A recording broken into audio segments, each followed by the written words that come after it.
أنا إنسان هل كمو وانا راس فقس هم بيك نجال اللي كي تسكن مدس أرجي جاللا تاني جاللا انساني بيوفو ولي إثنين ملأني فاجي جاللا توفو يادي براكم بلي ملأتكو أخيك أني قرامي كنكي نغنو كي يوم بيك وان كتابانو سئيب آجال لكينيا وان ولين بانو سئيب وابي جرينيا boru urjiitaana jedhee har'a mul'achuu dhabee mul'ata koo dhugoomsuuf quceen koo gadi cabee gubata laphee kootii imimmaan kootiin jiisaa jaalala kee filadhee namiitu sobsee dhiisaa kulkula madaa kootii jaalalaan waldhaanadhee isa duraayyuu caalaa dachaadhaan si jaaladhe ati garuu waadaa sobaan gaaditee harkaa miila koo hiitee jaalala summeessitee summiin keessa koo miite haa ta'uu kaa onne ko si jaalattu jibbaan jirtee dhiigsitee mana jaalalaan jaarree jibbaan diigdee jissitee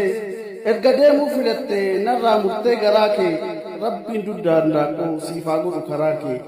hamaa kee arguun fedhu keessi koo na laalatu kan bakka koo buufatte bikka koollee dabalee dachaan si haa jaalatu baay baay hunduu machaa'ee jira nama arrabni walidhee daandii gubbatti kufe yookiin moo gataantaraa yoo tasa isinit dhufe machooftuudha jettanii hin qeeqinaa yaa firaa barana dhuguu baatus hunduu machaa'ee jira loqoduuf gataantaruun waan dhugesa fakkeessu garuu dhugaatiin alas baay'ee wanni nama macheessu tokkoroorroon gaaditee miillisaa wal sakaalaa kun gidiraan lugaamee waan dubbatu wallaalaa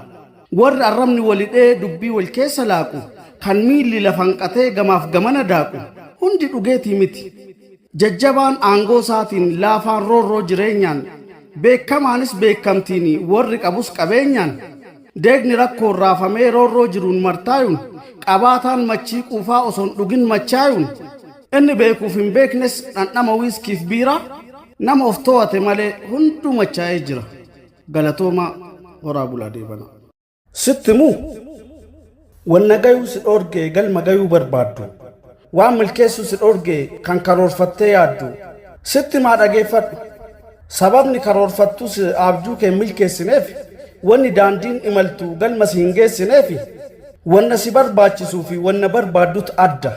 kanaaf xaartee ifaajjee galma gayuu dadhabda kanaafuu gama kootiin gorsi ani siif laadhu damma jaalatta taanaan kanniisatti dhiyaadhu kanniisatti dhiyaachuuf gaagurtuu ta'uu qabda kanniisaan michuu taate